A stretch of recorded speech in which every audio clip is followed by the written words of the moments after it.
ಬಿಡಿ, ನೀವು ಹೊಸ ಪರಂಪರೆಯನ್ನು ಹಾಕಿ ನಮಗೂ ಕೂಡ ಹಣ್ಣು ವ್ಯಾಪಾರ ಮಾಡಕ್ 2 ಹೊತ್ತು ಊಟ ಮಾಡಿ ಬದುಕೊಳ್ಳಕ್ಕೆ ಅವಕಾಶ ಕೊಡಿ ಅಂತ ಬೇಡ್ತಾ ಇದ್ದೀವಿ. ಆದ್ರೆ ಸುಮಾರು 800 ವರ್ಷ ಇತಿಹಾಸ ಇರುವ ಬೊಪ್ಪನಾಡು ದರ್ಗಾ ಪರಮೇಶ್ವರಿ ದೇವಸ್ಥಾನವನ್ನು ಮುಸ್ಲಿಂ ವ್ಯಾಪಾರಿ ಬಪ್ಪ ಬೇರಿ ನಿರ್ಮಿಸಿದ್ದಾರೆ ಎಂಬುದು ಪ್ರತೀತಿ.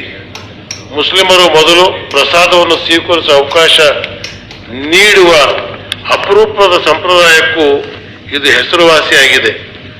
ದೇವಸ್ಥಾನ ನಿರ್ಮಿಸಿದ ವ್ಯಕ್ತಿಯ ಗೌರವಾರ್ಥವಾಗಿ ದೇವಾಲಯದ ರಥೋತ್ಸವದ ಪ್ರತಿ ವರ್ಷ ಈ ಮನೆಯಿಂದ ಪ್ರಾರಂಭವಾಗುತ್ತದೆ.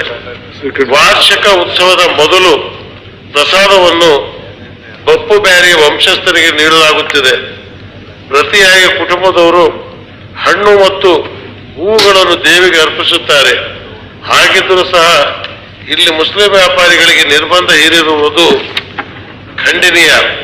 ಅದೇ ರೀತಿ ಉಡುಪಿ ಜಿಲ್ಲೆಯ ಕಾಪು ಇಲ್ಲಿನ ಮಾರಿಗುಡಿ ಜಾತ್ರೆಯಲ್ಲಿ ಮುಸ್ಲಿಂ ವ್ಯಾಪಾರಿಗಳಿಗೆ ಅನುಮತಿ ನೀಡಲಾಗಿಲ್ಲ.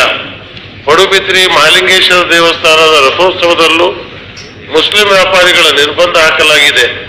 ಮಾರಿಗುಡಿ ಜಾತ್ರೆಯಲ್ಲಿ ಪ್ರತಿ ವರ್ಷ 100 ಮುಸ್ಲಿಂ ವ್ಯಾಪಾರಿಗಳು ಕೋಳಿ, ಐಸ್ ಕ್ರೀಮು, ಹೂವು ಮಾರಾಟ ಮಳಿಗೆಗಳನ್ನು ಹಾಕಿ ವ್ಯಾಪಾರ ಮಾಡುತ್ತಿದ್ದರು. ಈ ವರ್ಷ ಮುಸ್ಲಿಮರ ಬದಲಾಗಿ ಹಿಂದೂಗಳ ವ್ಯಾಪಾರಿಗಳ ಸ್ಟಾಲ್ಗಳನ್ನು ಹಾಕಿದ್ದಾರೆ. ದಶಕಗಳಿಂದ ಜಾತ್ರೆ ಉತ್ಸವ ಸೇರಿದಂತೆ ಹಿಂದೂ ಧಾರ್ಮಿಕ ಕಾರ್ಯಕ್ರಮಗಳಲ್ಲಿ ವ್ಯಾಪಾರ ಮಾಡಿಕೊಂಡು ಬರುತ್ತಿದ್ದ ಮುಸ್ಲಿಂ ವ್ಯಾಪಾರಿಗಳಿಗೆ ಮೊದಲ ಬಾರಿಗೆ ನಿರ್ಬಂಧ ಹೇರಲಾಗಿದೆ. ವ್ಯಾಪಾರಕ್ಕೆ ಅವಕಾಶ ನೀಡುವಂತೆ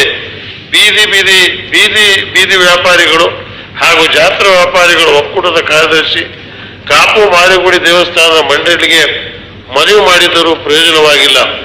ಒಕ್ಕೂಟದಲ್ಲಿ ಎಲ್ಲ ಜಾತಿ ಧರ್ಮಗಳಿಗೆ ಸೇರಿದ 1000ಕ್ಕೂ ಹೆಚ್ಚು ವ್ಯಾಪಾರಿಗಳಿದ್ದು ಅದರಲ್ಲಿ 600ಕ್ಕೂ ಹೆಚ್ಚು ಮುಸ್ಲಿಮರಿದ್ದಾರೆ. ಕೋಮು ಸಂಘರ್ಷದಿಂದ ಮುಸ್ಲಿಂ ವ್ಯಾಪಾರಿಗಳ ಜೀವನ ಬಿದಿಗೆ ಬರಲಿದೆ. ಕಲ್ಲೂರಿನ ಮುಕಾಂಬಿಕಾ ದೇವಸ್ಥಾನ ಜಾತ್ರೆ ಮಹೋತ್ಸವದಲ್ಲಿ ಅನ್ಯ ಮತೀಯರಿಗೂ ವ್ಯಾಪಾರ ನಡೆಸಲು ಅವಕಾಶ ನೀಡಬಾರದೆಂಬ ವಿಶ್ವ ಹಿಂದೂ ಪರಿಷತ್ತು ಹಾಗೂ ಬಜರಂಗ ದಳ ವತಿಯಿಂದ ಮನವಿ ನೀಡುವ ಬಗ್ಗೆ ಪತ್ರಿಕೆಯಲ್ಲಿ ವರದಿಯಾಗಿದೆ. ಸಮಾಜದಲ್ಲಿ ಈ ರೀತಿಯ ಕೋಮು ಸಂಘರ್ಷ ವಾತಾವರಣ ನಿರ್ಮಾಣ ಆಗುತ್ತಿದ್ದರೂ ಸಹ ಸರ್ಕಾರವು ಏನು ಕ್ರಮ ವಹಿಸಿದೆ ಎಂದು ತಿಳಿದಿಲ್ಲ.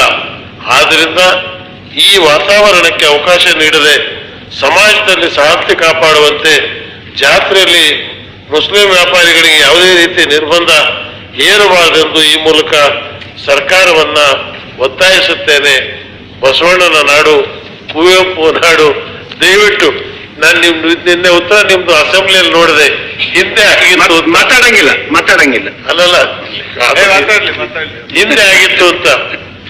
ಅನ್ಯರ ಡೊಂಕನ್ನು ನೀವೇಕೆ ತಿದ್ದುವಿರಿ? ನಿಮ್ಮ ತನವ ಸಂತೈಸಿಕೊಳ್ಳಿ, ನಿಮ್ಮ ಮನವ ಸಂತೈಸಿಕೊಳ್ಳಿ. ಹಿಂದಾಗಿದ್ದನ್ನು ಬಿಡಿ, ನೀವು ಹೊಸ ಪರಂಪರೆಯನ್ನು ಹಾಕಿ ನಮಗೂ ಕೂಡ ಹಣ್ಣು ವ್ಯಾಪಾರ ಮಾಡಕ್ 2 ಹೊತ್ತು ಊಟ ಮಾಡಿ ಬದುಕೊಳ್ಳಕ್ಕೆ ಅವಕಾಶ ಕೊಡಿ ಅಂತ ಬೇಡ್ತಾ ಇದೀವಿ. ಅಷ್ಟೇ, ಇನ್ನೇನಿಲ್ಲ.